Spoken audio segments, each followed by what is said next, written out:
On the 9th of October, 1883, a picture bride named Sue Whitmore stepped off the noon train at Cottonwood Station, carrying her dead mother's wedding trunk in both arms. Otis Bramwell, the station agent, held the auction block, the crowd, and the freight bond against her.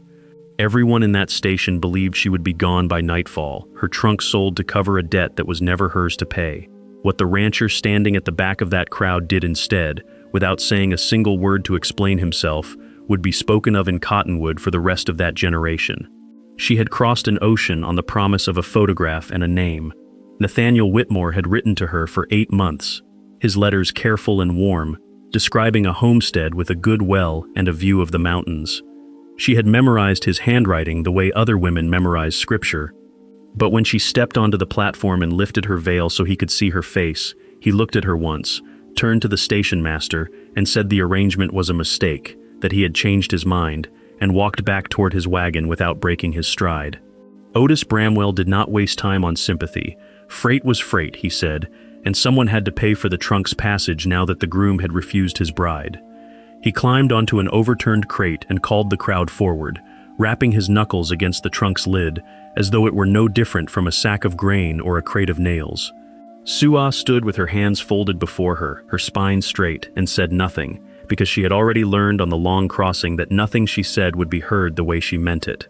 At the edge of the crowd stood a rancher no one had invited to bid. Caleb Reyes rarely came to town, and when he did, men made room for him without being asked. He had not come for an auction. He had come to collect a plow blade from the smithy. But when the trunk's clasp caught the light and he saw the characters etched into the brass, something in his face changed, and he raised his hand before the bidding had properly begun, offering a sum no one expected a man like him to spend on a stranger's belongings.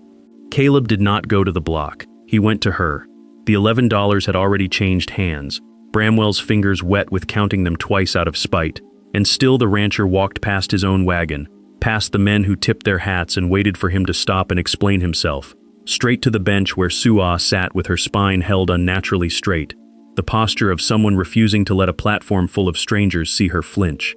He set the trunk down at her feet with both hands, not dropped, not presented like a prize he had won, but placed the way a man might set down something borrowed from a church. She looked at the brass clasp, then at him, and did not reach for it yet. Around them, the crowd had not fully dispersed.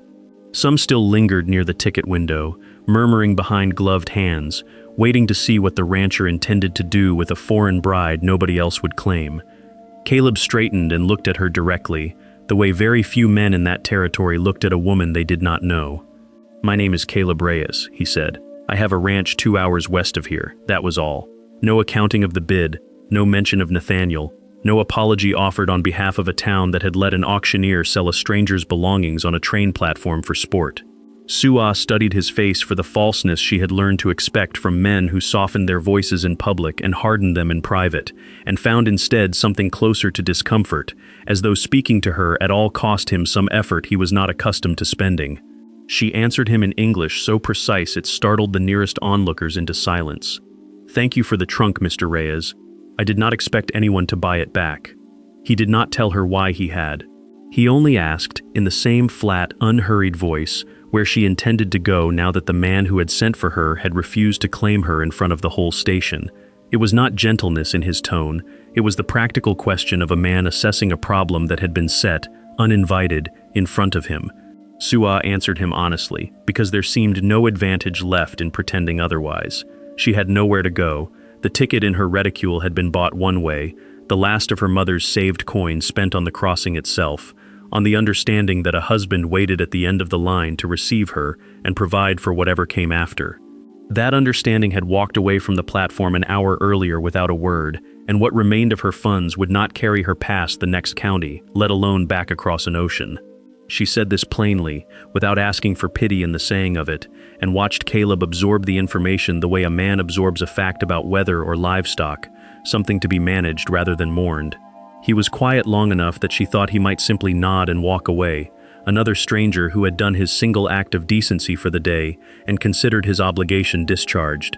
Instead, he told her that his housekeeper kept a spare room at the ranch, that she was welcome to stay under that woman's supervision until the next eastbound train came through Cottonwood, and that he expected nothing from her in return beyond the ordinary courtesy of a guest. He delivered the offer the way he might have offered directions to a lost traveler, stripped of warmth, framed entirely as a matter of practicality rather than charity, though several of the watching townsfolk exchanged glances that suggested they read the gesture very differently. Suwa understood enough of frontier men to know that a woman's reputation could be shaped as much by who sheltered her as by who abandoned her, and she hesitated before answering, aware that stepping into his wagon would give Cottonwood a new story to tell about her before sundown.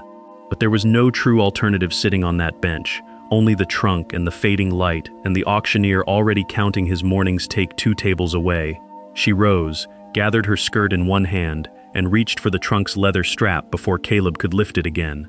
As her fingers closed around the worn handle, she noticed the particular care with which he had set it down earlier, the way his palms had steadied its weight as though he already understood what could not survive a rough landing, though the clasp had never once been opened in front of him, and no one at that station had told him what the trunk contained. The ranch house sat low against the western hills, its timber walls silvered by seasons of wind, and Mrs. Abernathy met the wagon at the gate with the expression of a woman inspecting livestock she had not agreed to purchase. She looked Suwa over once, from the crown of her dark-bound braid to the hem of her travel-stained dress, and said nothing to her directly, addressing Caleb instead, as though the guest standing beside him could not be trusted to understand her own arrival. "She'll take the back room then," Mrs. Abernathy said, already turning toward the house, and Caleb answered only that the arrangement was temporary, a matter of days, until the next eastbound train. Suwa followed the housekeeper through a kitchen that smelled of wood smoke and last night's stew, down a narrow hall to a small room barely large enough for a cot and a washstand, and there Mrs. Abernathy paused in the doorway to deliver her instructions in the loud, deliberate cadence people used for the deaf or the very young. "You, stay, here." She pointed at the floor for emphasis, as though the words alone might not carry across whatever barrier she assumed separated them. Suwa's English, learned over years from a Presbyterian missionary in Busan who had drilled her in grammar as rigorously as scripture, was in fact better suited to conversation than the housekeeper's own clipped frontier dialect, but she said only that she understood, and did not correct the assumption, having learned already on the crossing that a woman's dignity survived longer when she did not spend it correcting strangers who had already decided what she was. She set the trunk beside the cot, angled so that its clasp faced the wall, and sat on the thin mattress listening to Mrs. Abernathy's footsteps recede down the hall, then pause, then return once more to remind her that supper would be at 6, and that she was not to wander the house unescorted. The room's single window looked out over a corral where a boy sat alone on the top rail, not moving, watching nothing in particular, and Suwa watched him back for a while before turning to the trunk and running her thumb once across its worn brass clasp, the closest thing to home she still possessed on this side of the ocean. Over the following days, Mrs. Abernathy's suspicion hardened into a quiet campaign of small displacements. She suggested, more than once, that the trunk would be better kept in the barn, out from underfoot, where its size would not clutter a room already too small for 2 grown women's belongings. Suwa refused each time with the same even courtesy, saying only that the trunk had traveled with her across an ocean and would remain wherever she remained, and something in the flatness of her refusal discouraged further argument, though it did not discourage the housekeeper's muttering once she believed herself out of earshot. Suwa kept the trunk locked beside her cot at night, one hand sometimes resting against its lid as she fell asleep, a habit formed on the ship when thieves and desperate men had drifted through steerage looking for anything unguarded.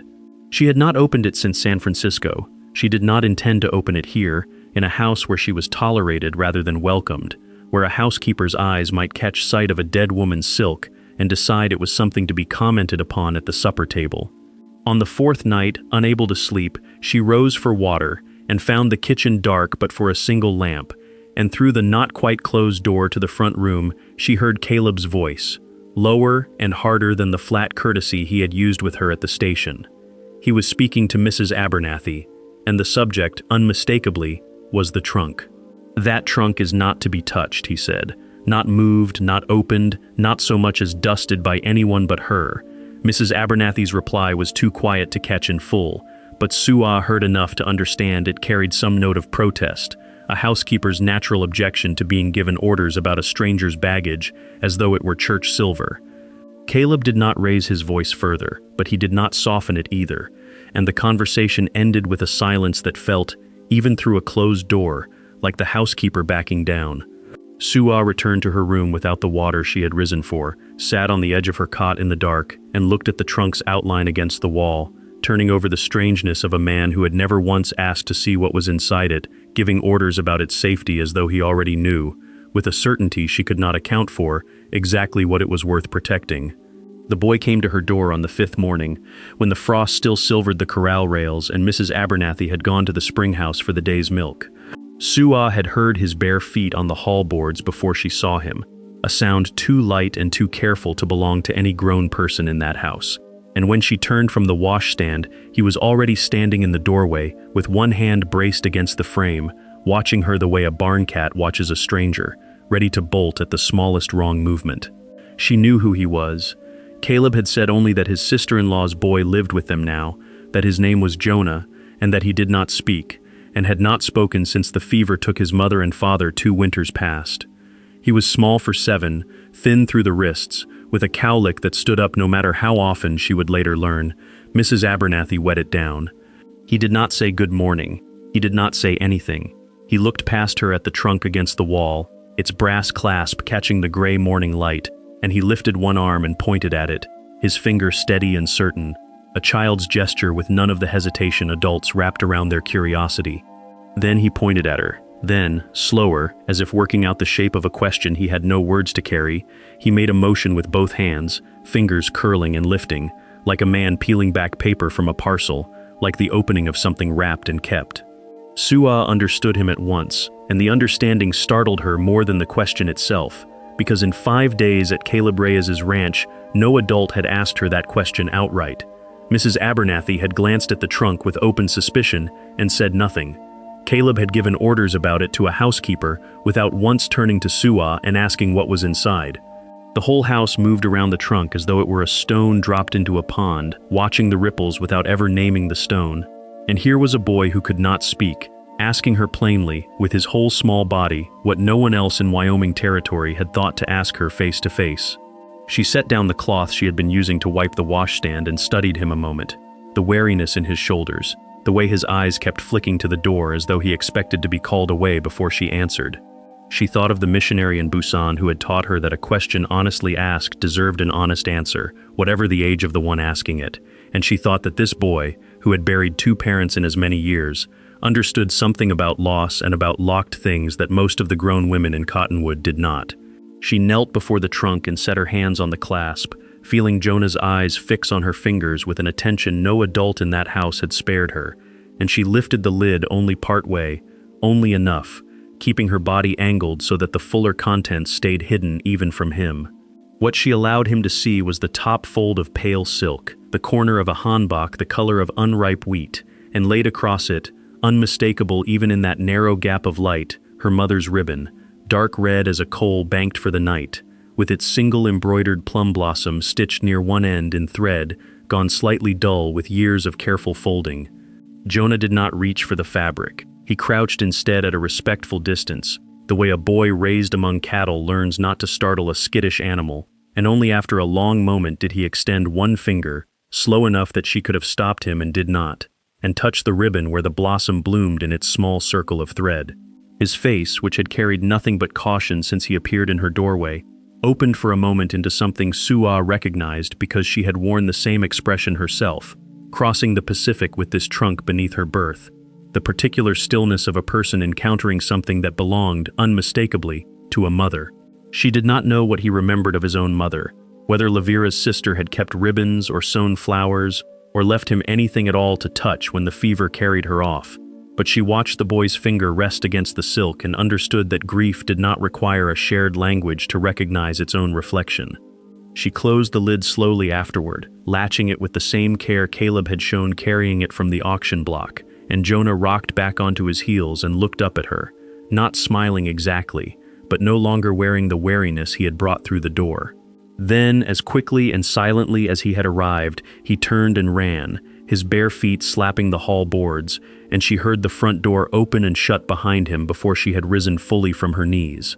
She stood a moment longer with one hand still resting on the trunk's lid, listening to the ranch settle back into its ordinary morning sounds, and did not yet know that Caleb, crossing the yard from the barn with a coil of rope over one shoulder, had seen his nephew burst from the house grinning at nothing, had caught the boy by the shoulders and asked with his eyes what his mouth knew better than to ask aloud, and had followed the direction of Jonah's backward glance toward the small room with the window facing the corral, arriving at her doorway in time to see her still kneeling there, her hand on the trunk, and to understand, without being told a single word of what had passed between them, that something in his house had shifted. The delegation arrived on the 9th day in a buckboard loaded with preserving jars wrapped in cloth, ostensibly a neighborly gift, though Su'a understood the moment she saw Levira Doss stepping down from the wagon seat that no jar of preserves had ever traveled so far for such an innocent purpose. Levira was Caleb's sister-in-law by his late wife's blood, a tall woman with pale hair pinned severe against her skull and a mouth that seemed permanently set for disapproval, and behind her came 3 other ranching wives whose names Su'a had not yet learned, each of them carrying some small offering that functioned less as gift than as ticket of entry. Mrs. Abernathy, to her credit, seemed almost as uneasy at their arrival as Su'a was, hovering near the kitchen door with a dish towel twisted in both hands, though whether from loyalty to the household or simple dislike of Levira's manner, Su'a could not tell. They were shown to the front room, where Levira arranged herself in the good chair without being asked, and looked Su'a over with the frank, cataloging gaze of a woman assessing livestock at auction, taking in the plainness of her borrowed dress, the careful knot of her hair, the stillness of her hands folded in her lap.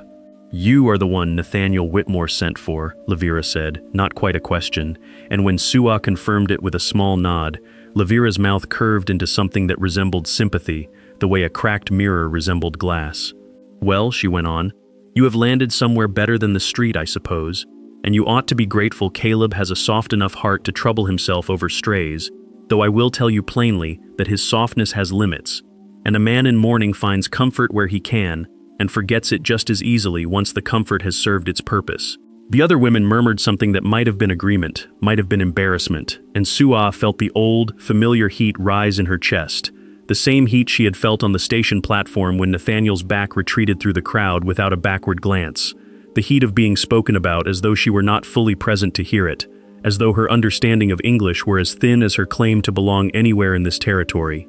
Su'a did not lower her eyes, though every instinct trained into her since childhood urged the deference a younger woman owed her elders, and instead, she answered in the same, even, unhurried English the missionary in Busan had drilled into her through 2 years of Sunday lessons, the English that had once impressed Nathaniel's mother enough to approve the match by letter, and now seemed only to unsettle the women in front of her. "I have asked Mr. Reyes for nothing beyond a room until the next train east," she said, "and I intend to be gone before my presence troubles anyone further." The words landed with more weight than she had intended. Not defiant exactly, but final, delivered with the particular calm of a woman who had already survived the worst thing a room full of strangers could do to her, and found that survival had cost her the fear such rooms once carried. Levira's expression flickered, some small recalibration behind her eyes, as though she had expected tears or stammering apology, and received instead a closed door. One of the other wives, a round-faced woman with flour still dusting her cuffs, glanced toward the window and made a soft sound of discomfort, and it was in following that glance that Su'a saw what none of the seated women had yet noticed. Caleb, standing at the far end of the porch with a bridle in one hand, not entering the room, not announcing himself, simply listening, his jaw set in a hard line Su'a had not seen on him before, not even at the auction when he had silenced Bramwell's attempt to pry open the trunk. He did not step forward, he did not defend her aloud. But something in the stillness of his posture, the way his knuckles had gone pale around the leather in his hand, told Su'a that he had heard every word Levira spoke, and told Levira, when she finally turned and caught sight of him there, something that made her rise from the good chair rather more quickly than her dignity generally allowed. Levira had known Caleb Reyes for 6 years, had watched him court her sister Anne with the same careful reticence he brought to everything, had watched him bury Anne 2 winters past with a grief so contained it frightened people more than weeping would have, and in all that time she had never once seen his face wear the particular tightness it wore now, watching a foreign stranger defend herself in his front room. It was not anger precisely, though it resembled anger. It was something closer to recognition, the look of a man realizing, mid-glance, that a door he had believed sealed shut had, without his quite noticing, come open a crack, and Elvira, gathering her shawl and murmuring something about the hour, left the ranch that afternoon, with her preserving jars barely touched, and a question in her chest she could not yet bring herself to ask her brother-in-law aloud. 3 days after Elvira Doss left the ranch with her preserving jars untouched, Caleb saddled his bay gelding before first light and rode the 11 miles to Bitter Fork without telling Mrs. Abernathy where he meant to go. He carried nothing with him but a scrap of paper folded twice in his coat pocket, on which he had copied, by lamplight and with a patience that surprised him, the characters he had traced from the trunk's brass clasp the night before, tracing them not with his finger against the metal itself, for he would not touch what was not his to touch, but from memory, his hand moving slow and uncertain over shapes he did not recognize as words at all, only as a pattern too deliberate to be ornament. He had told himself for 2 weeks that the marks were decoration, the kind a craftsman might scratch into brass to justify his price, and he had nearly believed it, except that a decoration did not explain why his chest had gone tight the first time he set the trunk down before her at the station, why some old instinct in him, the same instinct that had once told him which man in a saloon was about to draw and which was only posturing, had told him that whatever those marks meant, they meant something a woman would die to protect. Bitter Fork was a scatter of buildings around a trading post and a livery, smaller than Cottonwood, quieter, the kind of place a man went when he wanted to ask a question without an audience. The trading post clerk was a thin, sun-browned man named Elijah Corse, who had spent 11 years as a Presbyterian missionary somewhere on the Korean peninsula, before ill health sent him home to keep ledgers instead of souls, and Caleb had heard this fact exactly once, in passing, from a drover 2 winters back, and had filed it away the way he filed away every fact that might someday prove useful, without knowing why. Corse looked up when the bell over the door rang, recognized Caleb by his hat rather than his face, being nearsighted, and asked what he could get him. Caleb did not sit. He unfolded the paper on the counter, smoothed it flat with the side of his hand, and asked, without preamble, whether Corse could read what was drawn there, admitting plainly that he did not know if it was writing at all, or only a pattern a man had invented to look important. Corse leaned close, adjusted his spectacles, and went still in a way that made the dust in the shaft of window light seem to still with him.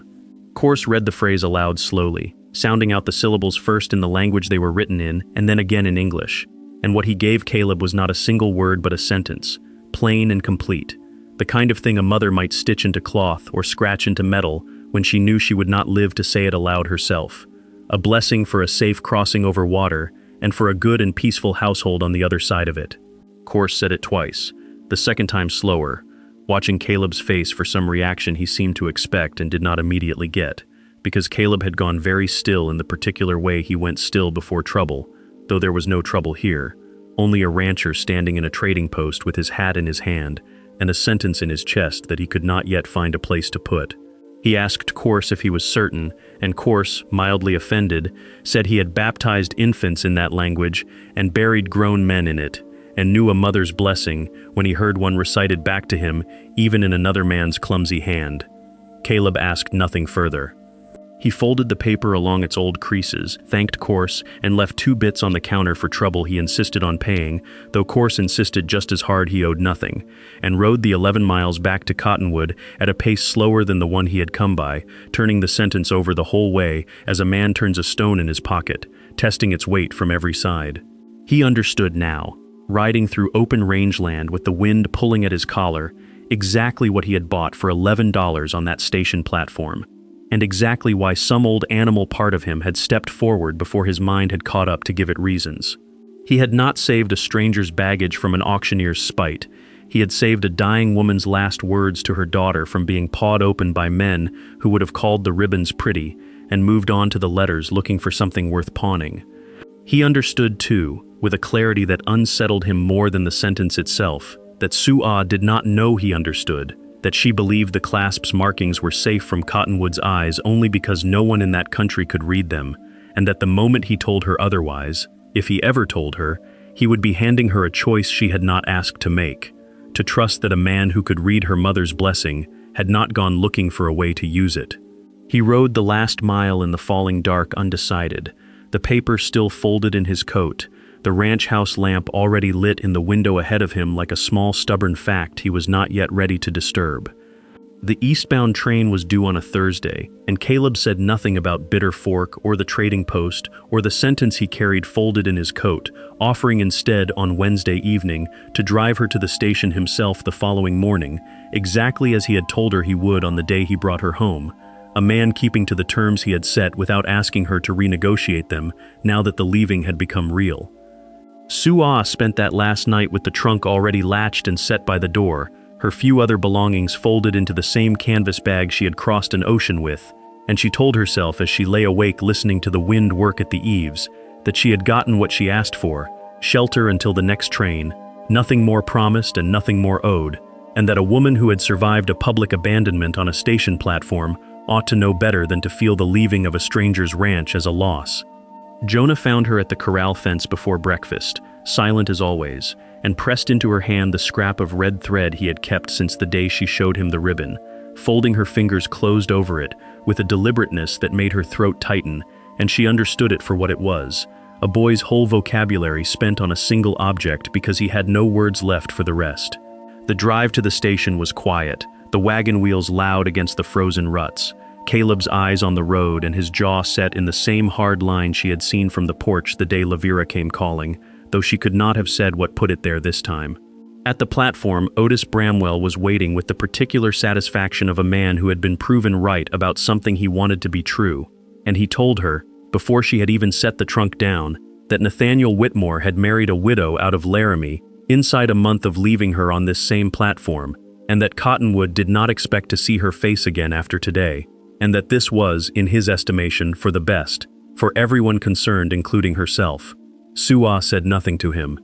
She had learned in the weeks since October that Bramwell's opinions required no answer to lose their force, that his cruelty ran on the fuel of a flinch and starved without one, and she gave him nothing, only turned from him toward the train easing along the rails with its long exhausted sigh of steam, and behind her she heard Caleb's silence too, a silence that had weight to it, though he did not speak to Bramwell either, only stood with the trunk in his hands until the porter came to take it aboard.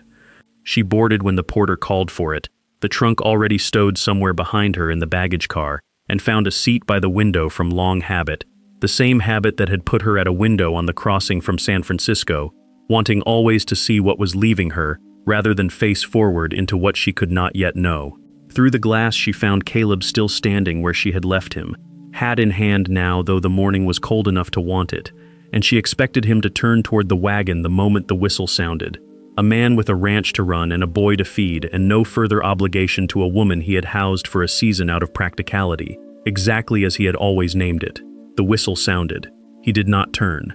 The train shuddered and began its slow effort forward, the platform sliding backward past her window inch by inch, Bramwell already walking off toward his office without a second glance, and still Caleb stood there, not waving, not calling out, simply watching the car that carried her with an attention so complete and so unlike the careless, dutiful courtesy he had shown her these past weeks, that Sue felt something in her chest come loose from where it had been tightly wound since October. She thought of the trunk in his hands at the auction, reverent before he had any reason to be. She thought of the order he had given Mrs. Abernathy, that no one touch it, delivered with a force that had never matched his explanation.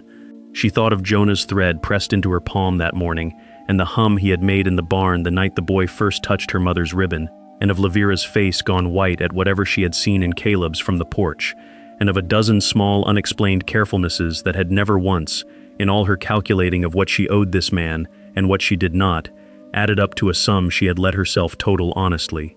The train was gathering speed.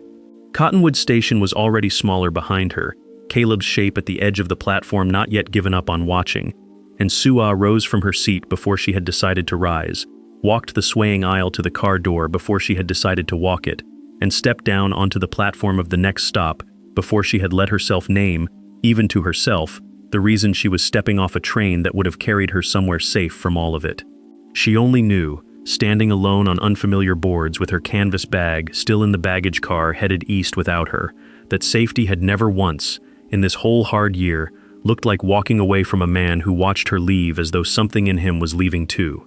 Caleb did not ask why she had stepped off. He rode out to the way station at Hartwell's Crossing, the moment the telegraph brought word a Korean woman with a locked trunk had been left standing on the platform there, and when he arrived, He found her sitting on a bench outside the depot with the trunk beside her feet, and her hands folded in her lap, as though she had rehearsed stillness for the 2 hours she waited. He did not speak of relief. He loaded the trunk into the wagon bed himself, settled her onto the seat, and let the horses walk a mile before he said anything at all, and what he said was not what she expected. He told her that Mrs. Abernathy could not keep a house of that size and raise a boy who did not speak and mend fence besides, and that he had thought on it since the platform and decided the sensible course was marriage, a name that would keep Bramwell and men like him from ever again treating her as freight to be auctioned for an unpaid bond.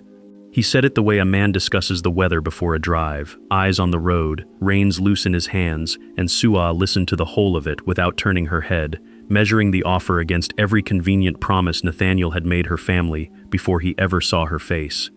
She asked him plainly whether he expected gratitude in return for the offer, and Caleb said no. He expected a woman capable of running a household, because that was the truth of what the ranch needed, and he would not dress it up as more than it was. The bluntness did not wound her the way she thought it might.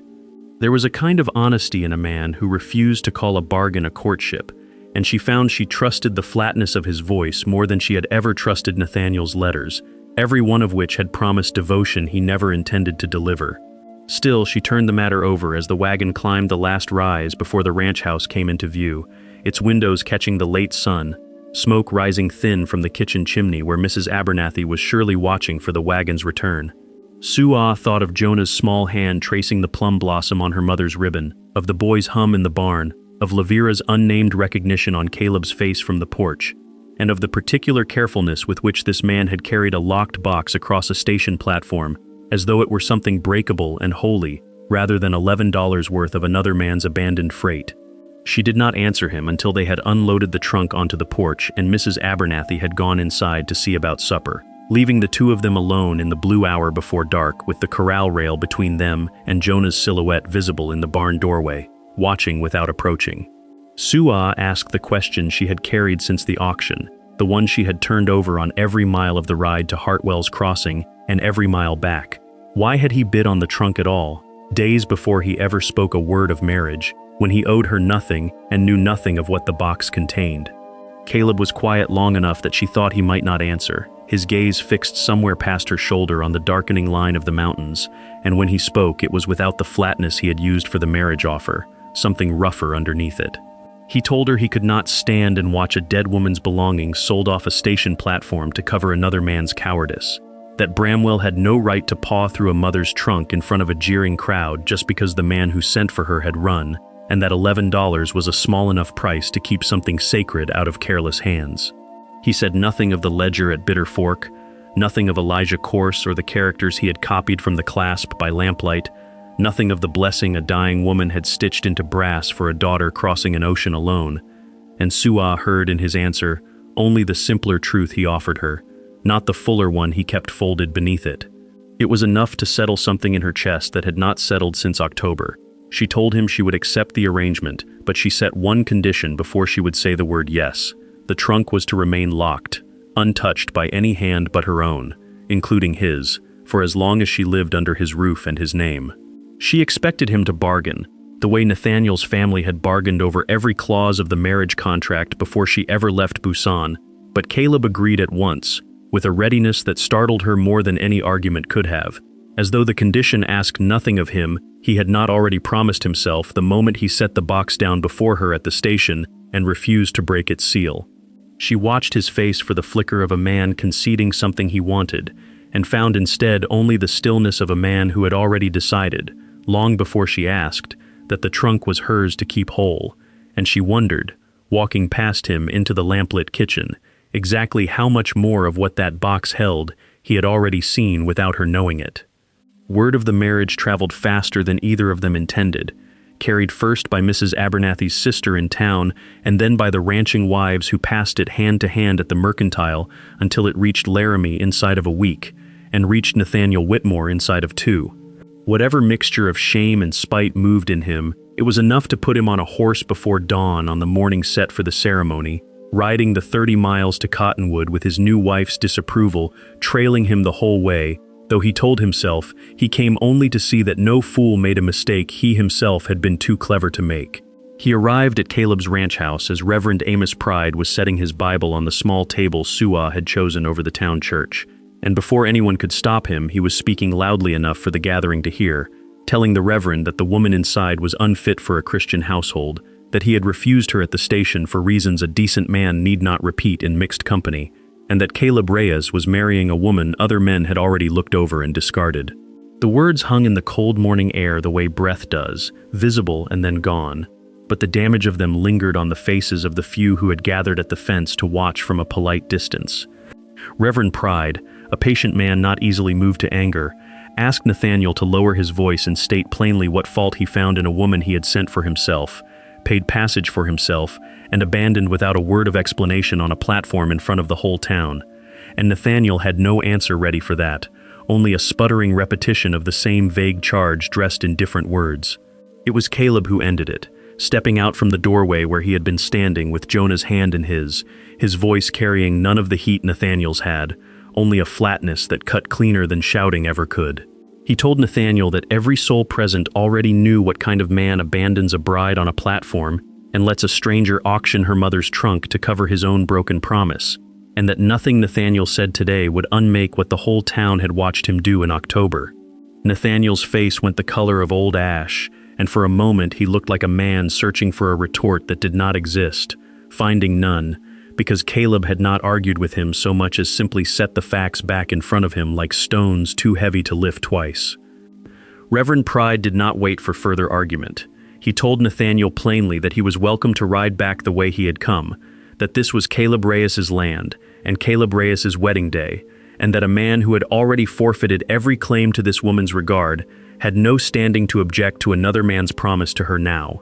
Nathaniel looked once toward the doorway where Suah stood in a simple gray dress with her mother's ribbon pinned discreetly at her collar, visible only to those who knew to look for it, and whatever he saw in her composed and unhurried expression seemed to empty the last of his resolve. He turned his horse without another word and rode back toward the Laramie Road, and the small gathering watched him go in a silence that felt, to Suah, cleaner than any applause could have been. The ceremony proceeded exactly as she had asked it to, small and plain, at the ranch house rather than the town church, with only Constance Fairweather and Jonah standing as the witnesses she had wanted, Jonah gripping a scrap of red thread in his fist the whole while as though it anchored him to the moment. Reverend Pride spoke the words with the same patience he had shown Nathaniel, and Caleb answered his part in a voice steadier than Suah had heard from him since the day he set the trunk down before her, and when it came her turn she found the vows easier to say than she had expected, not because the day had been easy, but because everything hard in it had already happened before the ceremony even began. Afterward, as Mrs. Abernathy laid out a modest meal, and Jonah trailed Caleb's boots around the kitchen with something almost like lightness in his small shoulders, Constance drew Suah aside near the well, her expression sharpened with a purpose that had nothing to do with congratulations. She told Suah, quietly enough that only the two of them could hear it, that she intended to make certain the telegraph office in Cottonwood knew precisely what Nathaniel Whitmore had said at that fence line, and precisely how Caleb Reyes had answered him, word for word, in front of witnesses who would not forget it. Suah did not fully understand in that moment what weight such a promise carried in a territory where news traveled the wire faster than any rider, and she only thanked Constance for her kindness on a difficult morning, unaware that the widow's quiet vow would, within a fortnight, travel further than either of them could have imagined on that cold and ordinary afternoon beside the well. Constance Fairweather kept her word before the frost on the well bucket had fully melted. She sat at the telegraph desk in the Cottonwood station office 2 mornings after the wedding, the key cold under her fingers, and tapped out a message to her cousin in Laramie, longer than any she had sent in a decade of running that line. She wrote of the auction on the platform, of Otis Bramwell selling a dead woman's trunk to cover a bond that should never have existed, of Nathaniel Whitmore standing at Caleb Reyes's fence line on a wedding morning and calling a grieving bride unfit in front of a minister and 2 witnesses. She wrote it plainly, the way she took down every message, without flourish, because she had learned that plain words carried further than dressed ones, and because she wanted no one in Laramie to mistake this for gossip dressed up as fact. Her cousin, Homer Teague, ran the Territory Notes column for the Laramie Sentinel, a weekly page of marriages, land disputes, cattle counts, and the occasional scandal that traveled between towns faster than any rider could carry it. Constance addressed the message to him directly, not to the paper, trusting that blood would move faster than professional courtesy, and she signed it with her full name so that no one could claim later the account had come from an anonymous or unreliable source. She did not tell Caleb she had sent it. She did not tell Sua either, not because she meant to keep a secret, but because she judged, correctly, that the young woman had enough to carry in those first weeks of marriage without wondering what strangers 200 miles east might soon be saying about her. Constance simply did her work, closed the office at 5 as she always did, and walked home past the mercantile where Bramwell stood in his doorway counting the days till, unaware that the wire humming above his head had just carried his name toward a reckoning he could not yet see coming. She did not gloat. She had never been a woman who took pleasure in another's fall, even one as deserved as his, but she allowed herself, walking home in the last light, a small and private satisfaction that the truth, once written down and sent somewhere it could not be silenced, tended to find its own way back to the people who had tried to bury it.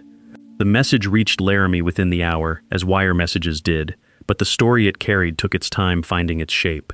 Homer Teague read his cousin's account twice before he set it aside and wrote out himself to confirm what pieces of it he could, speaking first to the station master at Laramie, who remembered a man named Whitmore marrying a widow in haste the month prior, then to a freight agent who recalled the particulars of a bond dispute out of Cottonwood that had struck him, even then, as irregular.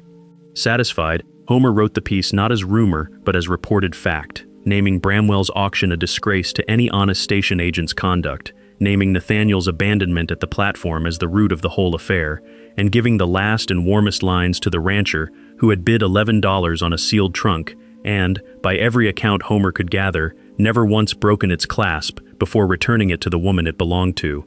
The column ran on a Thursday under the Territory Notes heading, Small Print Among Land Sales and Livestock Prices, and by the following week it had traveled back along the same wire that carried it out, arriving in Cottonwood not as whisper but as newsprint, passed hand to hand at the mercantile counter where Bramwell himself was made to read his own name in a stranger's condemning sentence.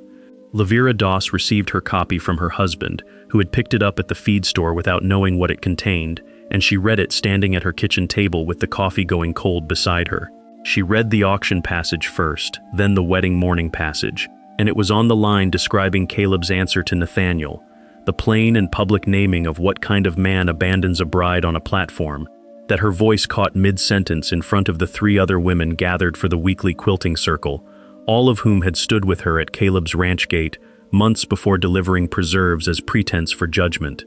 No one spoke for a long moment. Then one of the younger wives, Prudence Hale, asked quietly whether it was true that the trunk had never been opened at all, and Lavera, staring at the print until the words blurred, admitted that she did not know because she had never once thought to ask. Spring came to the Reyes Ranch the way it always did in that country, slow and then all at once, the frozen ruts in the yard softening to mud and then to green before anyone had quite finished bracing for another storm. By the second week of April, the cottonwoods along the creek had gone the pale new gold of first leaf, and the late afternoon light that came through the parlor window carried a warmth that had been absent from the house since October. It was in that light, on an afternoon Sua chose herself, rather than one chosen for her, that she knelt before the trunk in the parlor and set her hands on the clasp she had not touched since Cottonwood. She had asked Caleb 3 days before whether he would mind if she opened it at last, and whether he would mind if others were there to see it, and when he asked her who she had in mind, she said Lavera Doss and Prudence Hale, and 2 of the other women who had stood at the fence that first week judging her before they knew her name.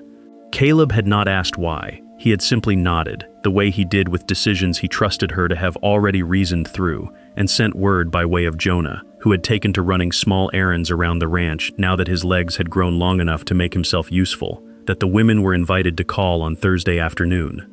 They came without preserves this time, without the pretense of any errand, walking up from the wagon Lavera had driven herself with an uncertainty in her posture that Sua recognized because she had once worn it herself, stepping off a train into a town that had already decided who she was before she opened her mouth.